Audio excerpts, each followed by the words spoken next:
The dog wouldn't let me sleep, and I let him stay anyway. Is the title of the story.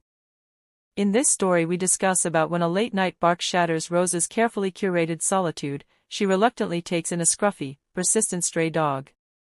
What begins as a temporary act of kindness slowly unravels her quiet, guarded world.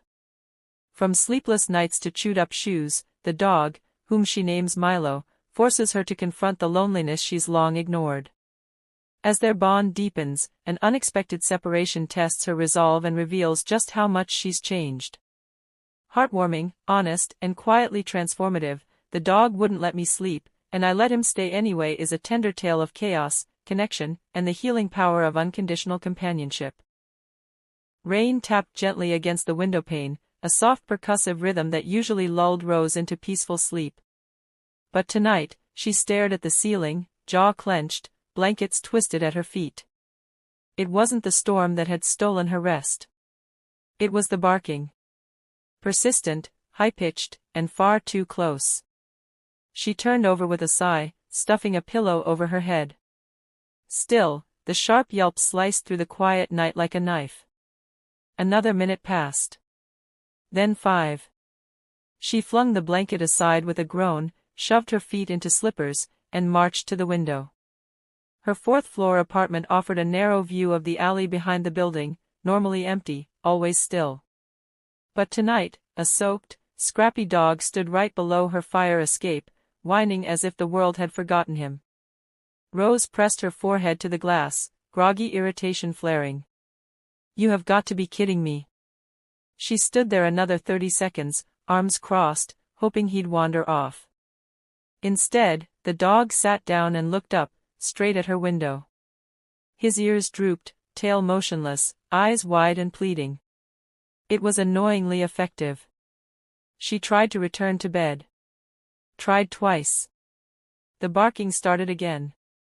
More desperate this time, broken by whines. At 2:14 a.m., barefoot and shivering, she descended the back stairwell with an umbrella and a reluctant heart. The second she opened the door, the dog bounded forward, matted fur, oversized paws, and eyes full of misplaced hope. Rose stepped back. "Whoa. No. I'm just checking on you, not, ugh, fine. 5 minutes."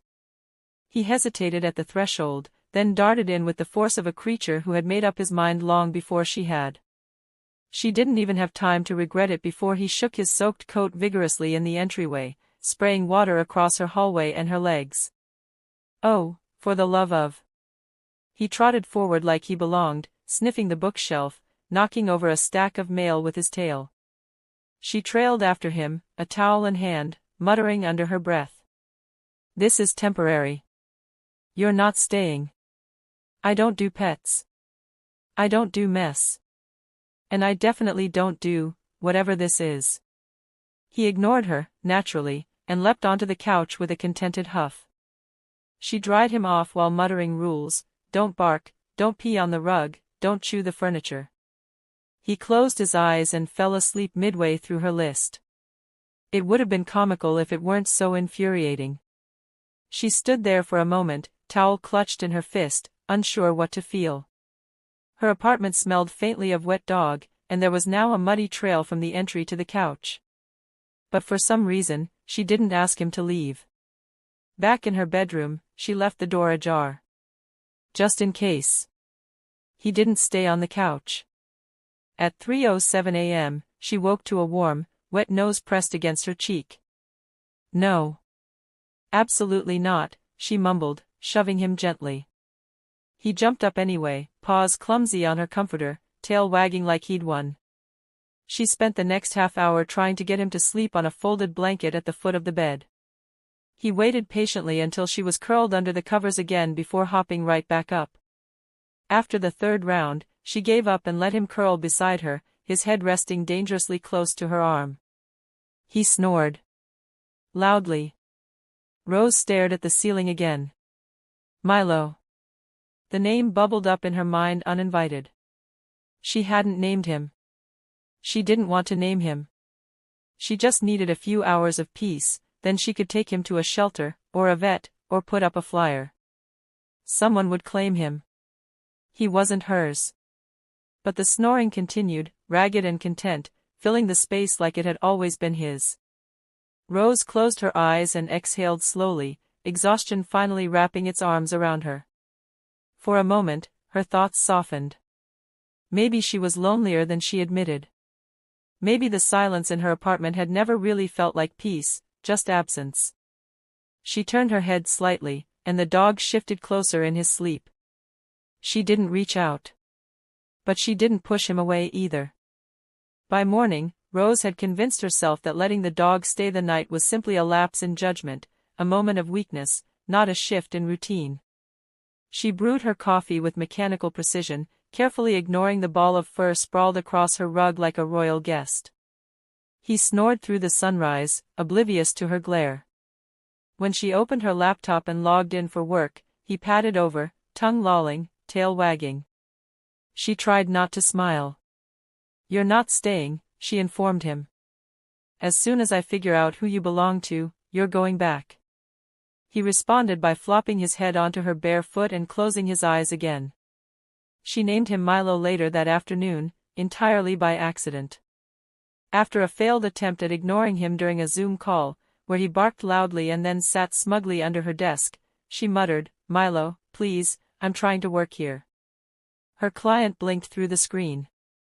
"You got a dog?" Rose froze, cheeks warm. "Not really," she said, avoiding the camera. "He's temporary."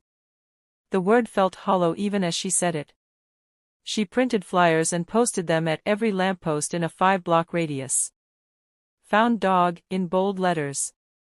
A blurry photo of him mid-wiggle, a vague description, and her number. She checked her phone obsessively the first day. Nothing. She called the local shelter, scanned online groups. Still nothing. He had no collar, no microchip, and no inclination to leave. Over the next few days, her apartment transformed. A pile of towels in the corner became his favorite nap spot. Her couch acquired fur she could never fully vacuum out. She caught herself talking to him out loud, narrating her thoughts, asking questions, and once, while painting, even reading him lines from a book. He tilted his head at the sound of her voice, ears twitching as if he understood everything. She hadn't painted for herself in over a year. Milo was disruptive. He needed walks at odd hours. He barked at skateboarders, lunged at pigeons, and chewed through the strap of her favorite heels. One morning, she discovered he'd eaten half of a throw pillow and stashed the remains under the bed. She stood there, cotton stuffing clinging to her socks, unsure whether to laugh or scream. She did a little of both.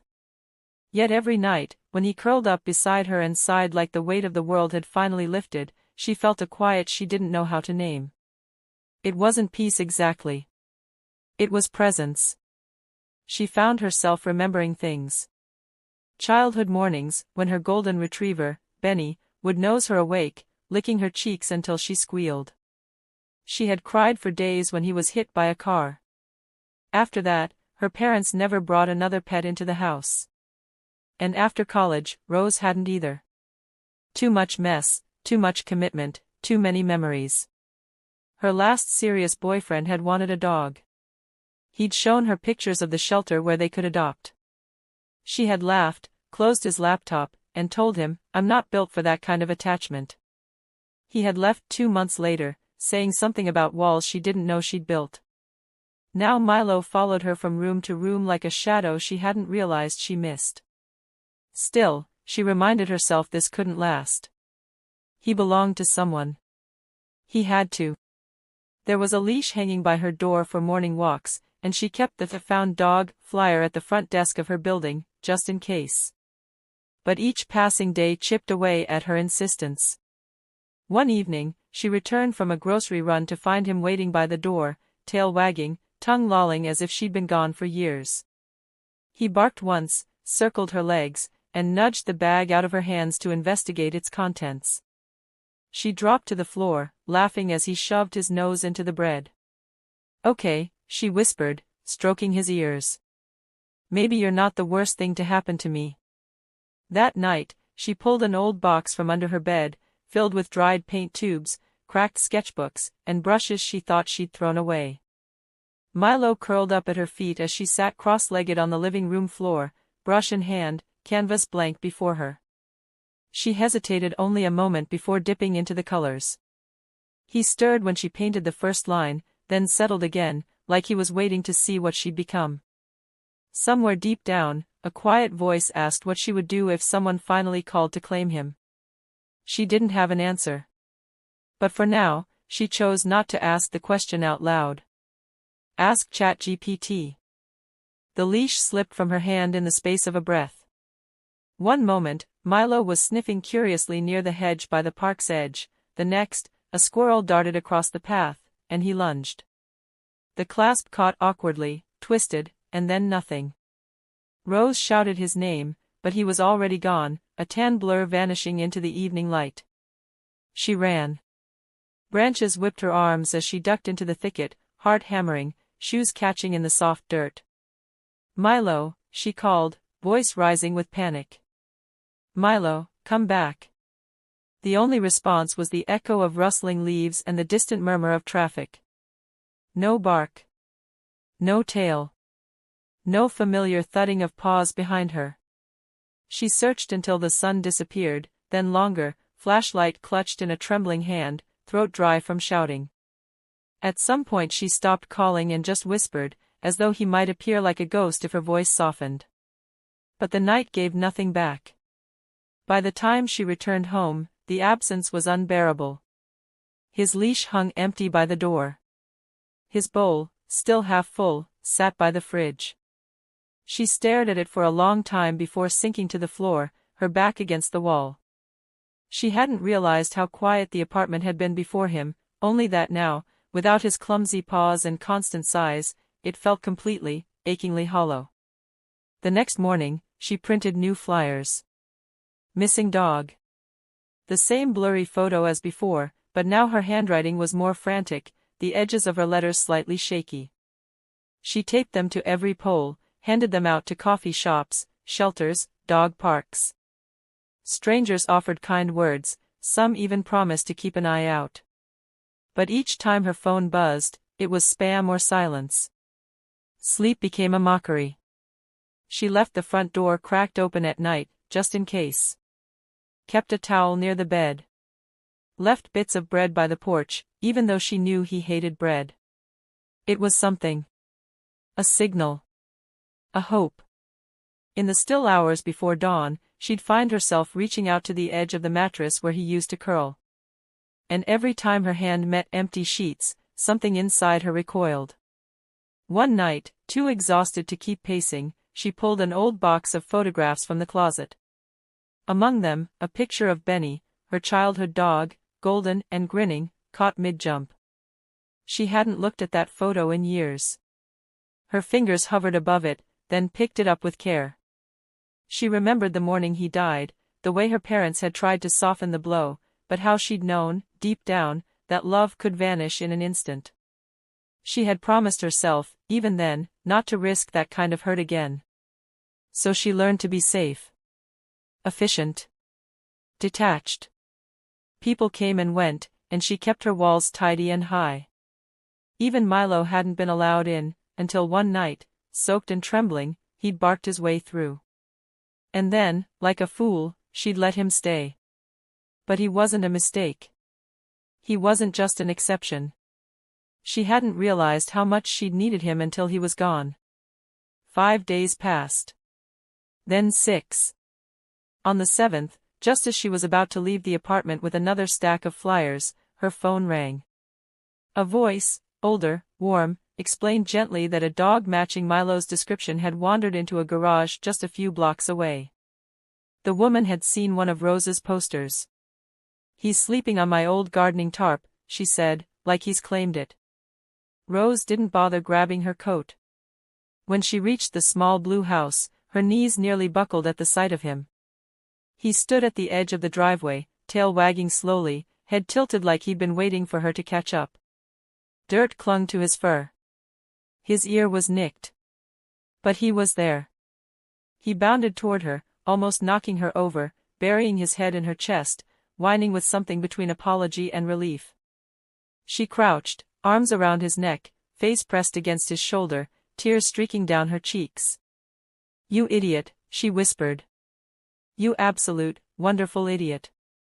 Milo licked her chin, tail thudding the ground. He didn't try to explain. He didn't have to. That night, when she locked the door behind them, Milo trotted ahead to the bedroom without hesitation, leapt into the bed, and curled in his usual spot. Rose followed, sat on the edge of the mattress, and let herself breathe. There would be time for rules later.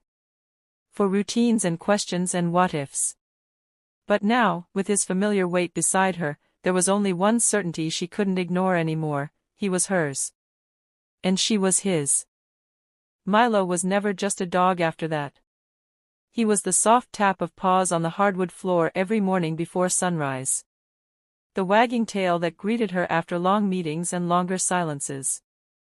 The muddy footprints that ruined her white rug and somehow made the place feel more like home than it ever had before. She no longer flinched at the noise, or the mess, or the fact that nothing stayed perfectly in place anymore. Something had shifted.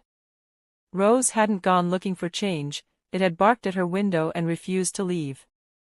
She'd spent most of her adult life shielding herself behind carefully structured days, muted emotions, and polite distance.